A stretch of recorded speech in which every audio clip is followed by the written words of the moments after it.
Right. ఏపీలో cinema పరిశ్రమకి సంబంధించి డెవలప్‌మెంట్స్ బాగా తీసుకుంటుంది. చాలా పక్షపాతంగా ఈ ప్రభుత్వం నిష్పక్షపాతంగా పనిచేస్తుంది. మీకేది కావాలన్నా అది ఇస్తాము అని చెప్పి సీఎం గారు బాహాటంగా అనౌన్స్ చేశారు. సినీ పరిశ్రమ తరలి రావాలి, వైజాగ్‌లో భూములు ఇస్తాము, సినీ ఇండస్ట్రీని ఇక్కడ మళ్ళీ ఎస్టాబ్లిష్ చేయాలి హైదరాబాద్ తరహా. ఇక్కడ కూడా ఒక సెకండ్ ఫిల్మ్ ఇండస్ట్రీకి సంబంధించి ఒక సెటప్ అనేది పెట్టుకోవాలి అని చెప్పి. అది ఎంతవరకు వచ్చింది?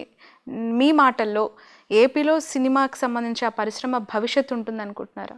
జగన్మోహన్ రెడ్డి గారు ఆర్టిస్టులు పిలిచాడు, పెద్ద హీరోలు. చిరంజీవి గారు వచ్చారు, ప్రభాస్ వచ్చాడు, మహేష్ బాబు వచ్చాడు, డైరెక్టర్లు వచ్చారు, నారాయణమూర్తి గారు లాంటి వాళ్ళు వచ్చారు, వీళ్ళందరూ వచ్చారు. వచ్చే ముందు రాకముందు కూడా ఆయన ఎవడిగానంటే, ఇక్కడ కొత్త గవర్నమెంట్ వచ్చింది, విడిపోయాం మనం, అందుకని మనకు కూడా సినిమా ఇండస్ట్రీకి ఉంటే మనకు బాగుంటుంది, అన్ని వ్యవస్థలు ఉన్నట్టుగా ఇది కూడా ఉంటే బాగుంటుంది. మీరు వైజాగ్ చాలా మంచి ప్లేసు, అక్కడ నేను ముఖ్యమంత్రి కాకముందు కూడా చదువుకునే రోజుల్లో కూడా పెద్ద పెద్ద సినిమాలు తీశాడు. మరో చరిత్ర అలాంటి మన బాలచంద్ర కూడా సినిమా తీశాడు ఇక్కడ వైజాగ్ వచ్చి. వైజాగ్ అన్ని రకాల బాగుంది, ఇక్కడ చాలా ప్లేస్ ఉంది, అన్ని లొకేషన్స్ ఉన్నాయి, మీకు ఫెసిలిటీస్ ఉన్నాయి, నేను ఇస్తా. ఎవరన్నా స్టూడియోలు పెట్టుకుంటానంటే నేను స్టూడియో కట్టుకోవడానికి స్థలం ఇస్తా, 2 ఎకరాల 10 ఎకరాల 20 ఎకరాల ఇస్తా.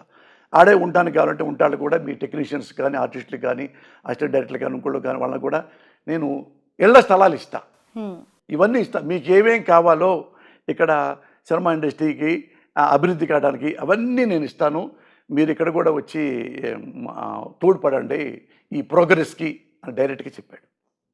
వాళ్ళు ఆలోచిస్తామన్నారు. చిరంజీవి గారు కూడా అన్నాడు. చిరంజీవి గారు ఏమన్నాడు, నాకు ఎప్పటికైనా కానీ వైజాగ్లో సెటిల్ అయిపోవాలని నా కోరిక అన్నాడు. అంతవరకు ముఖ్యమంత్రి చెప్పగలడు స్వయంగా. అది అసలు సినిమాటోగ్రఫీ మంత్రి చెప్పి సరిపోయింది. ఆయన ముఖ్యమంత్రి, ఆయనే స్వయంగా ప్రజలందరికీ నేను సర్వీస్ చేసుకున్నాను, ఇది కూడా ఉంటే బాగుంటుంది సినిమా ఇండస్ట్రీ, అక్కడ కూడా చాలామంది ఉద్యోగాలు వస్తాయి కొన్ని వేల మందికి అని కూడా స్వయంగా చెప్పాడు. అది వాళ్ళు నిర్ణయం తీసుకుంటే అప్పుడే నేను అంది, వాళ్ళతో పాటు నేను కూడా స్టూడియో పెట్టుకుంటానని మీకు చెప్పాగా, నేను కూడా స్టూడియో పెట్టుకుంటాను మా పిల్లలు నేను అని. అంతే తప్ప ఆయన దేనికి జెన్యూన్ అన్నవి ఏవి వదిలిపెట్టండి. ఆయన చూసా, జెన్యూన్ అన్నవి ఏవి వదలడు. ఇన్ కేసు నేను పొరపాటు చేశాను అనుకో, ఎంత నేను ప్రేమించిన ఆయన కానీ నన్నే చెంపదెబ్బ కొడతాడు, ఎందుకు తప్పు చేశావు. ఏపీలో ఆ మధ్యకాలంలో టికెట్స్కి సంబంధించిన ఇష్యూ బాగా జరిగింది. అప్పుడు సినిమా ఇండస్ట్రీ వ్యక్తిగా ఉన్న పోసాని గారు నోరెత్తలేదు అని చెప్పి చాలామంది విమర్శించిన పరిస్థితి. అంటే ఇప్పుడు ఎట్లుందంటే దీన్ని ఏమంటారంటే నతభ్రష్టులు అంటారు. నతభ్రష్టులు అన్నవాళ్ళని. నతభ్రష్టులు అంటే నీకు సరదా చెప్తా, జనం కూడా నవ్వుకుంటారు. ఇప్పుడు సినిమాలకు వెళ్ళాం, ఒకప్పుడు చూడు జ్యోతిలక్ష్మి ఇక్కడ దాకా లంగా కట్టుకొని డ్యాన్స్ చేసేది ఎవరికి, వ్యాంపు ఆమెగా వ్యాంపు సాంగ్ ఉందంటే జ్యోతిలక్ష్మి గారు చేస్తుంటారు. తర్వాత వాళ్ళ జయమాలిని వచ్చింది, అక్కడ ఏం చేస్తుందంటే గిర్రం తిరుగుద్ది, డ్యాన్స్ చేస్తా. అప్పుడు ఇక్కడ దాకా ఉన్న లంగా లేదు, ఇట్లా రౌండ్గా వస్తుంది, పెద్దగా వస్తుంది కదా, ఇట్లా రౌండ్గా. ఇప్పుడు రిజర్వ్లో ఒకడు కూర్చున్నాడు, అది స్క్రీన్లో ఇక్కడ దాకా లంగా గిర్రం తిరుగుతూ ఆడేదా పాడేదా అని తిరుగుతుంటే, ఇక్కడ దాకా లంగా తిరుగుతుంటే రిజర్వ్లో కూర్చున్నాడు ఏం చేస్తానంటే, అరే ఈ రిజర్వ్లో కనపడలేదు, మన నేలకి వెళ్ళామనుకో దగ్గరికి ఉంటే జ్యోతిలక్ష్మి టైస్ కనపడతాయి మనకని ఆ పరిగెత్తుకొచ్చి నేలలో కూర్చొని ఎటు చూశాడంట. అది స్క్రీను ఎక్కడున్నా అలా కనపడతాయి, స్క్రీన్ దగ్గరకు వస్తే ఎట్లా చూస్తే ఏం కనపడతాయి. వీడిని నతభ్రష్టులు అంటారు. అట్టాని ఈ మాట అన్నవాడు నతభ్రష్టులు అంటే ఏమీ కనపడిపోయినా కనపడింది మురళి అనలేదు. ఇక్కడే ఉన్నావు శ్రావణి, ఈ కెమెరాలో రికార్డ్ అవుతుంది కదా, ఆ మీటింగ్లో ఎక్కువసేపు మాట్లాడింది నేనే. ఓకే. చిరంజీవి గారు 10 నిమిషాల లోపే మాట్లాడాడు, 2 నిమిషాలు మహేష్ బాబు, 1 నిమిషం ఏమో మాట్లాడలేదు ప్రభాస్, 2 నిమిషాలు 3 నిమిషాలు రాజమౌళి. చివరికి నా మన నారాయణమూర్తి గారు కూడా 3-4 నిమిషాలు, 2 నిమిషాలు ఆలి అందరూ మాట్లాడారు. సీఎం గారు మాట్లాడు అని అన్నాను. 13 నిమిషాలు మాట్లాడారు టికెట్ల రేటు గురించి. టిక్కెట్ల రేట్లు పెంచొద్దన్నా, ఇది తప్పుడు విధానం, ఇది హీరోలకే లాభం అవుద్ది, హీరోల ముందన్నా మీరు ఎంక్వైరీ చేసుకోండి, పోయి ఆ క్లిప్పింగ్ చూసుకోండి. అవన్నీ బయటికి రాలా, బాధపడతారని ఒక్క నిమిషం బయట పెట్టారు, పెట్టారు బయటికి. ఇది చిన్న సినిమాలకే ముందు ఇంపార్టెంట్ ఇవ్వాలి, అది ఒక్కటి క్లిప్పింగ్ పెట్టారు, వచ్చింది టీవీలో. కానీ 13 నిమిషాలు పెట్టలా.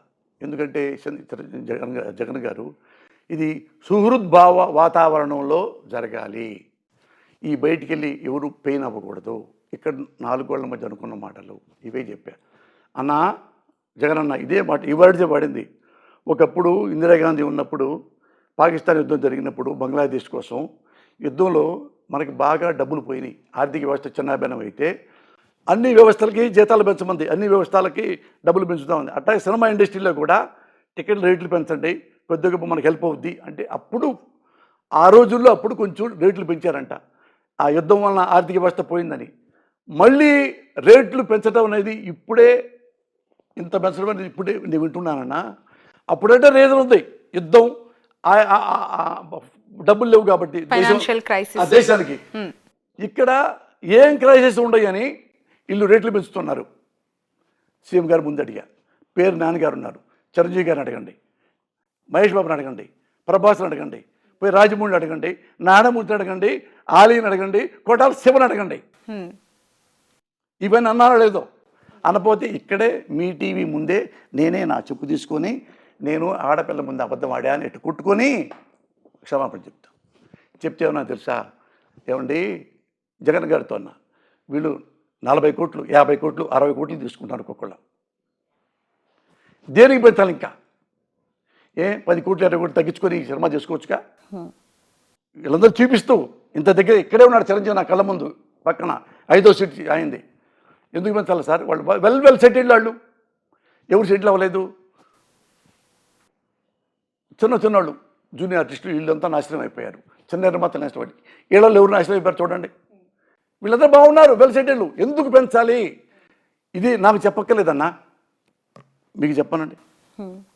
పేరు నాని అన్నాడు అంటారు ఆయన, ఇది ఆయన కదా అన్న, మనం మన సమస్య మనం పరిష్కరించుకుందామన్నా అన్నాడు పేరు నాని. నన్ను ఆపడానికి నేను నన్ను నానిగారు అసలు సమస్య ఏంటో నీకు తెలుసు, నాకు తెలుసు, ముఖ్యమంత్రి గారికి తెలియదు. ఎవరు చెప్పారు ముఖ్యమంత్రి గారికి? ఆయన ముందే అన్నాను, ఎవరు చెప్పారు ముఖ్యమంత్రి గారికి? ఎవరు చెప్పలా.